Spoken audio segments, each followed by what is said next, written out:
How do you deal with an emotionally unavailable partner? Anyone in your life who's emotionally unavailable. How do you deal with it? This is a common question that comes up a lot. A lot of people find themselves.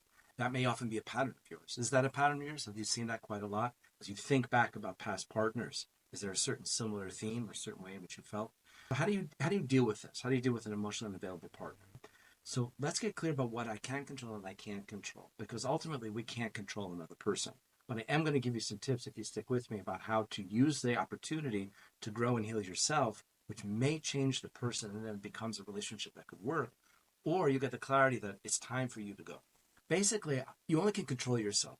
You can choose to think about certain things. You can be aware of what you say or don't say. You can be aware of what you do or what you don't do. You have a choice over there. So we can't directly control somebody else. You're not going to be able to change this partner, this emotionally unavailable partner. Get that off the table. You're not going to be able to make them do things. You can tell it, you can repeat yourself many, many times, but that's not a guarantee of anything's going to change. What you can do is by focusing on yourself, the ways in which you respond when they behave in emotionally unavailable ways. I mean, what is that? We call it emotionally unavailable, but what are the symptoms? What does it look like? How did you get to that word emotionally unavailable? What is it that you're seeing? You're trying to text them a bunch and they're not responding. You're trying to connect at an emotional level, they're not sharing with you. So we have to change the focus. It has to be less on them and more on yourself. As you connect to these moments, as you get to learn more about yourself and why you've chosen or often chosen again and again emotionally available people, the way you relate to yourself and the way you connect with your own feelings, the way you express yourself begins to change. We affect other people through what we say and do or what we don't say and do. When I say that there's no way to control another person directly, I can't make them change or do anything. But I can work with myself and get clear as a result of these triggering moments I have with this emotion unavailable person. I can connect with those moments. I can heal myself. I can grow and I can change. And as a result, then I will start to speak and act with them differently. And that's where there's then a chance that the person can change, that the person will, whatever it is that they're doing, what they're acting in emotionally unavailable ways. It's basically think about this, and then we'll jump into it. How do you react? First, I want you to think about who's this emotionally unavailable person. Number one. Number two, what is the emotionally unavailable thing that they do?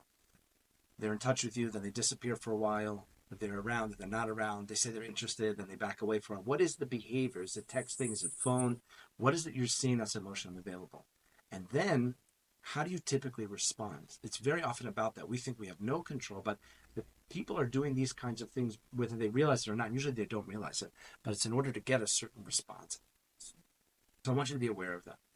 Now, what we do is we move on to how do you feel in that very same emotion and available moment? Pick a recent scenario, a situation in which you experienced this person being emotionally unavailable. Now, forget them for a second. Let's break out of this pattern already. Let's make it about you. What were you feeling in those moments? Because I guarantee you that if you start to get in touch with the feelings that come up when this emotionally unavailable person does their emotionally unavailable stuff, what you're going to notice is, gee, this is familiar. This collection of feelings is familiar. There's a pattern. I've seen it with all my emotionally available partners, going back and back and back. All of a sudden, a memory from childhood is coming up. Being around and with people that are not there for you, tuned into you, meeting you halfway, connecting to you, showing interest in you, being sensitive to you, that vibe is very familiar to you. And that's the key to really breaking out. You want to grab yourself a feelings chart. Just search online, grab feelings chart, because we don't have emotional vocabulary. But think about the most recent moment in which that person was emotionally unavailable. They're doing that emotionally unavailable behavior, right? It's the feelings that come up that you want to connect to. Because I can't guarantee you that the relationship will work. There's a really good chance that it won't, because you've continued to attract and be attracted to the same types of people. And now you see the secret why. It was always in the hopes to put you in touch with a part of you desperate for your attention. Here you are with your umpteenth emotionally unavailable person that you're in a relationship with and feeling the same old familiar feelings. And it's just happening again and again and again. But there's an attempt, a desperate attempt to put you in touch with certain feelings. And you realize it's the same feelings that you felt, let's say, as a kid. And mom and dad were working all the time, or not available, or not around, or it was about them and it wasn't about you. And you go, wow, this is the same thing. That's what that relationship's about. Very likely, a lot of the clients that I work with, they will use the relationship, most current one in which they're experiencing emotional unavailability, to get in touch with the feelings that are coming up. They'll start to connect. They'll start to work with it, and they realize that they've been abandoning themselves emotionally as well. that it has felt so normal to experience this person hot and cold and hot and cold, and then they just throw themselves to the side, jump in, dive in, and are running after this person, desperately trying to pursue them and connect to them. So much so that they've ignored themselves, they're abandoning themselves. The key to dealing with an emotionally available person is to grab the opportunity, stop the cycle, stop the patterns, connect with the feelings that come up when they're being emotionally available, instead of why does he do this, why does she do this, why that, as if somehow, if you think about it a million times, you'll somehow suddenly miraculously know what they think and feel. You won't. You're not obligated to. If you find yourself being a mind reader in a relationship, it's not a healthy relationship. But start taking back your power. Start thinking more about you in those moments as you reflect back on those moments, instead of getting lost and drowning. And part of you is like, hates it, and part of you is completely lost in it, and part of you is like, I can't get enough of this because it's so familiar, and this is normal. But the feelings that come up, it's time to start for you to stop abandoning yourself. I want you to tune in, and I want you to connect. I want you to make it about you.